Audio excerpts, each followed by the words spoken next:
Aardman Animation is a first for this series in a few different ways. They're the first studio I'm covering not to be based in America, instead being based in the UK, and they're the first studio I'm covering not to work primarily with CG, with the majority of their films being done in stop motion. They also have by far the smallest catalog out of any studio I've done so far, having only released a total of 10 feature films since their inception, so I guess if I wanted to, I could call this Top 10 Aardman films. I did consider allowing some of their featurettes for this reason, especially since the Wallace and Gromit shorts are genuinely more popular and well-known than some of their full features, but decided it would be too difficult to draw the line as to exactly which ones I would include.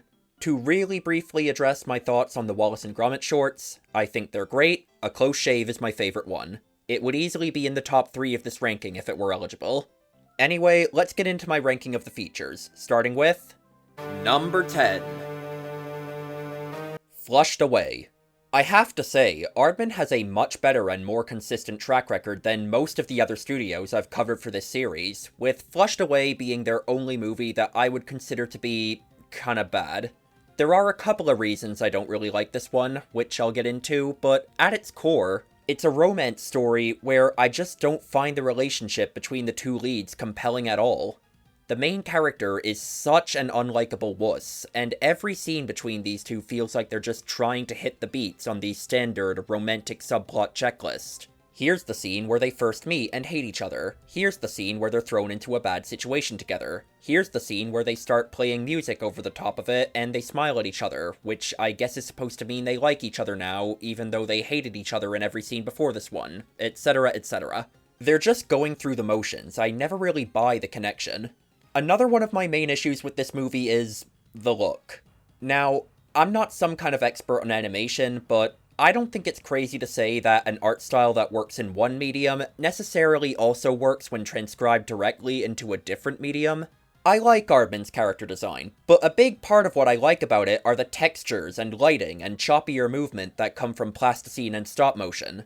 When they try to replicate it in CG, I find it loses a lot of its charm. Though, honestly, I'm not sure I'd be a fan of these character designs even if that weren't the case. I think a lot of them are a bit too anthropomorphized. Then there's the humor. The two rat henchmen and the frogs are occasionally a little bit funny. Most of the other jokes are either tired cultural stereotypes or characters screaming. I think nearly every single scene contains a moment where the joke is just that one of these slugs screams. Finally, I'm probably the wrong person to be making this comment, considering I am not British, nor have I ever even been there, but one thing I like about most of Aardman's other films is how authentically British they feel. Flushed Away feels like it's portraying Britain in a way that's just pandering to an American audience. You know, being set in London, having all this stereotypical imagery. For most of the movie, it was just a vague feeling, and I wasn't sure I was even going to include this point in the video.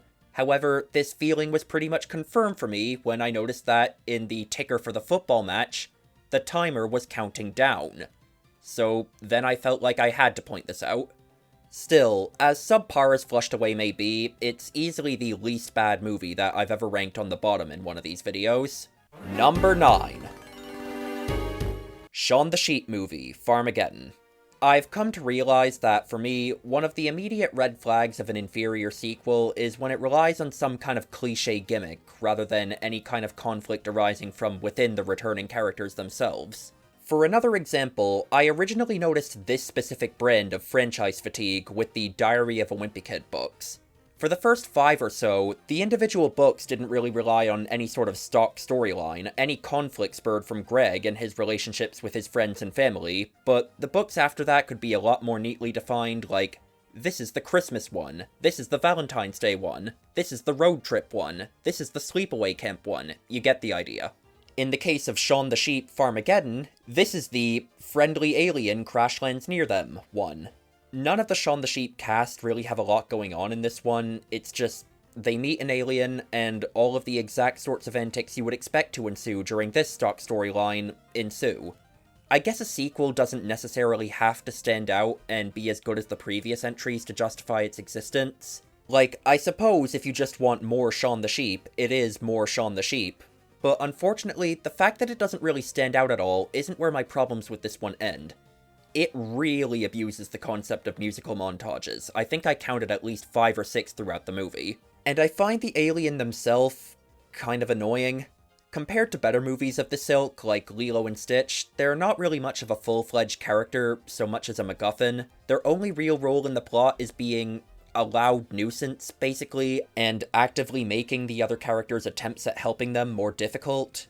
Plus, they kind of break the rules of the Shaun the Sheep universe, because occasionally they'll actually say a discernible word. Zum zum! It's just jarring to hear in a franchise where most characters, including the alien most of the time, just grunt or moan or make other random noises. I find the returning characters a lot less likable in this one as well. I way preferred Shaun and Bitzer's dynamic in the first movie. In that one, it came across like they had their spats sometimes, but at the end of the day they were friends, while in this one, they really just seem to outright dislike each other. It's not a bad movie, it retains some of the charm from the first one, an occasional gag still got me, but overall, I was kinda disappointed by Farmageddon. Number 8. Early Man. You know how I said that, even though Flushed Away is made by and set in England, it feels like it was made for America? Well, Early Man is pretty much the complete opposite. When I was living in Ireland and kept seeing trailers for them in theaters, I realized that there are actually a lot of these weird European animated movies that don't really make it over the Atlantic. So unless they happen to get award recognition, nobody in the US ever hears about them. Early Man is basically one of these. Nobody outside of Europe saw this. I included this anecdote because I do think it's quite interesting that there's a whole world of international film out there that you likely never see, or even hear about through advertisement or discourse, because nobody in your home country found it worth importing. More interesting than Early Man itself, that's for sure. What is there to say, even? It's about as generic as sports movies come. The fact that they're cavemen is basically irrelevant. There's an occasional decent gag, there are some really melodramatic parts. Like, honestly, was a fake-out death really necessary for this sports movie? But generally, this movie has nothing to write home about in a positive or negative way. The only thing I found kind of memorable is that one of the main characters is named Guna, so whenever they say it in a British accent, it just sounds like they're saying Gooner. That made me enjoy it a little bit more. Number 7. The Pirates in an Adventure with Scientists, or Band of Misfits, depending on your country. I mentioned earlier that Aardman easily has one of the best track records out of any studio I've covered so far, and this is evidenced by the fact that we're only a little over a third the way through the ranking, and we're already on the movies that I consider to be kind of good, and would probably recommend. To put it into perspective, by this point in my Sony and Nickelodeon rankings, we were still on the 3 out of 10s. I wouldn't say I love this movie, but it's an enjoyable enough sit. In many ways, it's a very simple story about how friendship is what really matters, not how infamous you are, or how much treasure you steal. And it's not subtle about this, nor is it trying to be subtle about this. You know what I've discovered, Charles? The friends you make after you've become famous are better, truer friends than the ones you've had for years beforehand. Anyone's opinion on this movie probably largely hinges on how much they connect with its humor. Me personally, I don't exactly find it to be laugh out loud funny. It's more the kind of stuff that I look at and smile a bit and say, yeah, that's funny. For example, one of the best jokes in the movie is how one of the pirates is really obviously a woman wearing a fake beard, and it's pretty much never directly addressed throughout the entire runtime. And then in the end credits, she's simply referred to as the surprisingly curvaceous pirate. Like, I'm not gonna go into hysterics laughing at that, but it's a good, enjoyable recurring gag. I don't think it's one of Aardman's best, but it's decent. Number 6. Arthur Christmas. This is easily the better out of the 2 times Aardman has attempted CG. I think this movie is far better than Flushed Away in most ways, but even just speaking about the animation itself, I think it works better in part because it's going for its own thing stylistically, instead of trying to replicate Aardman's usual design tropes in CG. Some designs still look kinda weird, like these lions, but it's a massive improvement for sure. The movie sets itself up with a conflict that's pretty common in Christmas stories, where one side is a business-minded individual who's all about modernizing and streamlining the holiday and sees everything as statistics, while the other side is about the traditional, more familiar way of doing Christmas. But the movie winds up standing out from the crowd a bit by taking this storyline in a bit of a different direction. In most movies, in most Christmas movies especially, you would kind of expect them to automatically side with the traditionalists. They are the ones with all the familiar imagery we typically associate with Christmas, after all. But they don't. It's more nuanced than that. Sometimes the pro-modernization, statistic-minded character has to learn about the importance of the personal touch, but the movie is also written with the conceit that sometimes the traditionalists have to learn that the world just moves on. The time for them and the way they're used to doing things has passed, and that's not inherently a bad thing. I find the movie interesting for that reason, but I still wouldn't quite say I love it, mainly because, frankly, I just didn't find it that funny. The gimmick of military operations, but it's Santa, did wear thin kinda fast, and I found some of the supporting cast to be pretty one-note, but it's still probably in the top 10th percentile of all Christmas movies out there. Number 5. Chicken Run, Dawn of the Nugget. For some reason, this has a significantly lower user score than the original Chicken Run on both Letterboxd and IMDb, as if it was some massive drop-off in terms of quality, when, I don't know, I thought it was a pretty worthy sequel. One criticism I've heard a few times is that people think it feels kinda toned down from the first movie, a lot more lighthearted. Maybe in terms of the look and atmosphere of the movie, I kind of agree. The lighting and overall visual aesthetic of the first movie was noticeably moodier. It's kind of a general trend I've noticed in Aardman's older films versus their newer ones. But in terms of the literal sequence of events that takes place, I'm not sure I do agree. I mean, the concept of keeping a bunch of animals perpetually drugged up so they happily embrace being eviscerated instead of trying to resist seems pretty dark to me. Also, I liked how they handled the characters. The villain from the first movie continues to be really funny, and I get that the whole rebellious daughter thing is kind of one of those stock sequel storylines I was talking about earlier, but those aren't necessarily a problem if they're executed well, and I quite liked Molly as a character.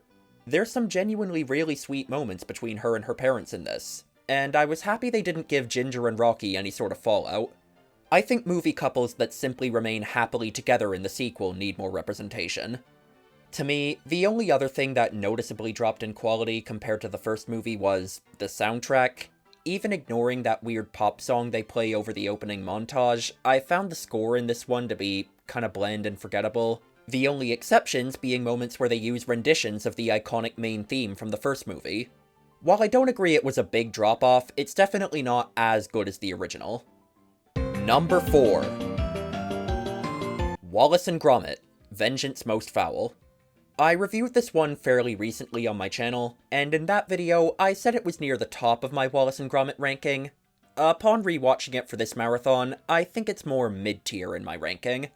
A great, worthy addition to the series, but not quite the best. Kind of like Dawn of the Nugget, one thing from the older entries that I feel is kind of missing in this newer one is the tone, especially in the visual department. A Close Shave and Curse of the Were-Rabbit are really silly, but they're kind of dark at the same time. The lighter tone and the brighter, glossier look of their newer movies does work for pure lighthearted comedies like the Shaun the Sheep series, but for the Wallace and Gromit series, which is frequently built around homages to the crime, mystery, and sometimes even horror genres, I think I preferred the older look. That being said, it's not like this newest entry has none of that. Feathers McGraw and those garden gnomes are all some creepy little bastards. I never thought I'd be positively comparing a Wallace and Gromit film to the Five Nights at Freddy's series, but the way they'd sometimes all blankly stare at the camera reminded me a lot of the animatronics in those games. Like, in a good way. Also, I did love the fan-servicey return of the motorcycle from A Close Shave. I clapped when that happened. Pretty much every entry in the Wallace and Gromit series has fun little references like that, and it's why, even though the stories don't really connect, I still generally recommend watching the films in order. Number 3. Shaun the Sheep Movie. This is my favorite dialogue-free movie I've ever seen. I've watched a few of them now, like The Red Turtle, Flo, and the works of Sylvain Chomet, sorry if I butchered that pronunciation. And a pretty common thread for me with movies like this is that I tend to find them kind of slow and abstract even, and I generally find myself appreciating them a lot more than I'm actually enjoying them. With Shaun the Sheep, there are no such caveats. The movie is very accessible, and it absolutely flies by. Kind of like some of the other films on this list, it's a very simple story, and your opinion on the movie is going to be pretty heavily dependent on how much the humor connects with you. Thankfully for me, I really enjoyed the humor in this one. I don't know if it quite maintains its maximum momentum for the entire runtime, but it contains a lot of the funniest individual scenes in Aardman's entire filmography. The restaurant scene being a real highlight, and the story, while simple and not exactly unique, is cute for what it is. I enjoy the camaraderie between the main group of characters. Also, seriously, why the hell did no one ever tell me the Shaun the Sheep theme song was such a bop? I only just found out it exists from the remix they play during the end credits of this movie, and now it's been stuck in my head for like a week as of me recording this. Number 2. Chicken Run. Aardman's first feature film also happens to be one of their very best. It's only beaten by one other, which I'll get to pretty soon. I've said a few times now that I think Aardman does their best work when making things that are goofy and silly, but kind of dark and moody at the same time. And the original Chicken Run is one of the prime examples of this. Because in many ways, it is silly. It's The Great Escape, except instead of prisoners of war trying to escape Nazi Germany, it's a bunch of chickens trying to escape a chicken farm.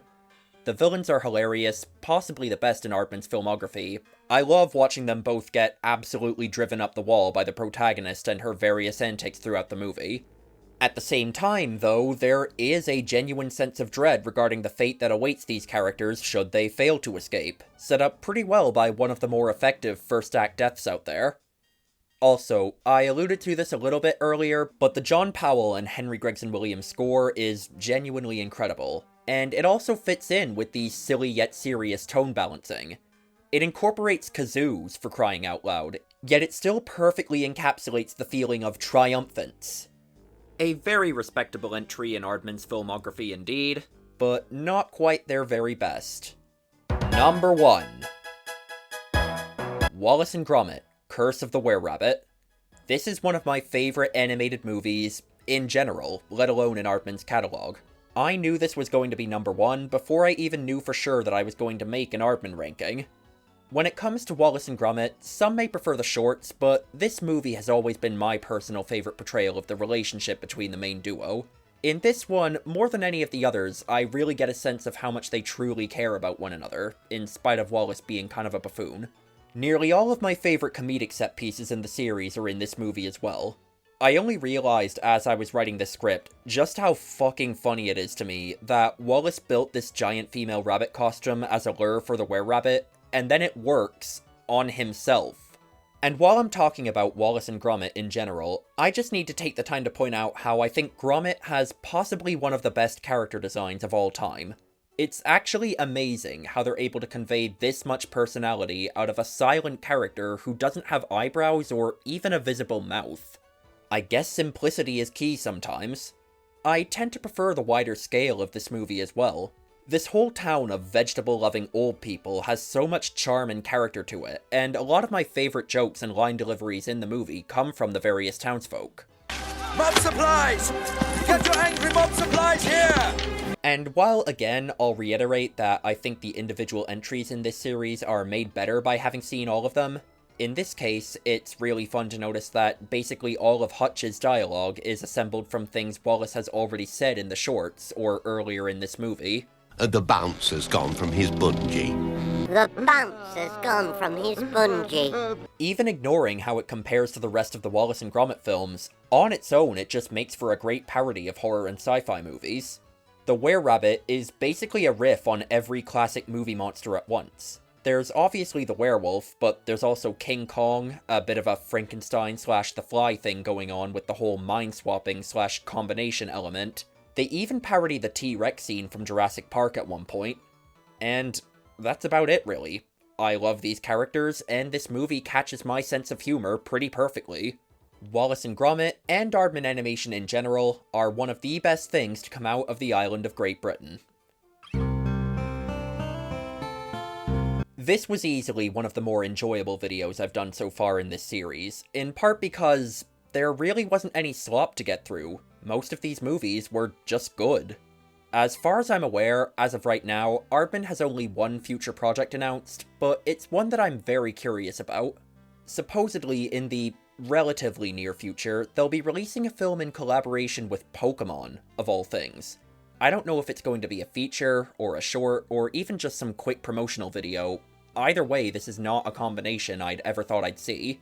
Anyway, the next studio I plan on doing for this series is Blue Sky, and another thing I plan to start doing is making remastered versions of some of my older videos, now that I have a somewhat better recording setup and a microphone that isn't total ass.